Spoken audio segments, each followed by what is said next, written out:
There are few things more moving than little innocent eyes peering at you longingly. For the past 137 years, thousands of animals like these have been the sole focus of the Society for Prevention of Cruelty to Animals, a safe haven and a temporary or permanent roof over furry heads.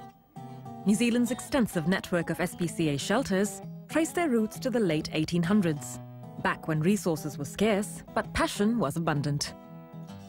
Then it was majorly a sheltering organisation, so they took in animals that were stray or people wanted to surrender, and they found other homes for them. They also, at that stage, did a little bit of inspecting, so that was the beginning. The organisation now has 48 independent branches caring for nearly 60,000 animals each year. As New Zealand society changes, so has the face of the SPCA.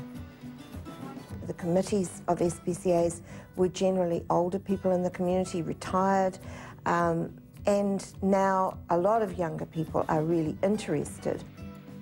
Part of this growing workforce is 24-year-old Wellington vet Alan Yang. Working for animals is always very rewarding. I probably deal with, I'll say, a minimum of 20 animals, maybe 20 to 40 animals a day. Yeah, it is hard work, involves a lot of long hours. Yeah, but it is all worth it. Yeah, once you see an animal walk out the door or get a new home, that's what it's about. And I feel like my job is done. However, not every animal that goes through Alan's clinic makes it through.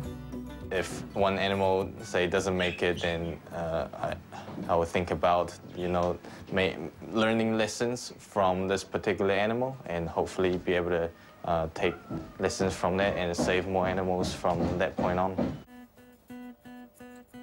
One of the core aims of the SPCA is to offer low-cost treatments, making it more affordable for people to care for their pets. But even with family pets, cases of cruelty to animals are something Alan sees on a daily basis. Those cases are particularly hard because those animals are in severe pain or distress. They are suffering, so that is very disappointing. So it's about prevention, so education is a big part in this.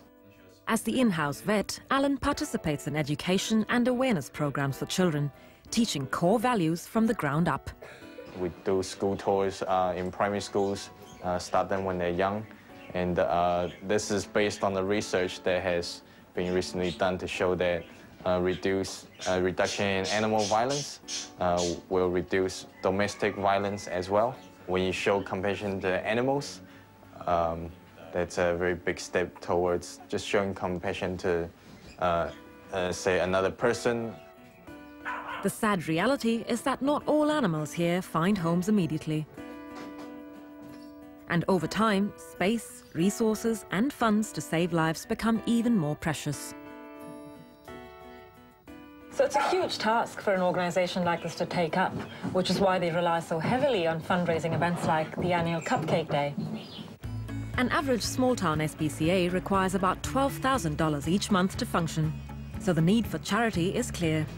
Cupcake Day is one of SPCA's biggest fundraisers, held yearly around New Zealand and run by the National Office. 24-year-old Selina Tang is the brains behind SPCA's new approach to fundraising, social marketing. Today is quite an important day for the SPCA. It's one of our biggest fundraisers of the year. We've had almost 2,000 registered cupcake cooks, which was more than last year, so we're quite pleased about that. And these cupcakes were actually donated by Icing on the Cake, AUT and Sky City. Last year, the event raised $250,000, and this year they aim to raise just as much or even more.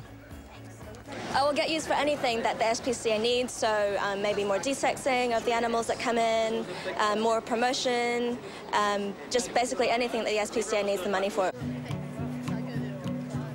Donations finance almost all of SPCA's work, but the organisation would be lost without its more than 1,000 volunteers, who help as dog walkers, shop attendants, foster carers and shelter workers.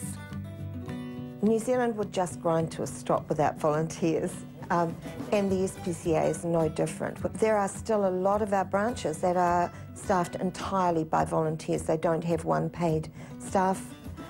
So hugely important.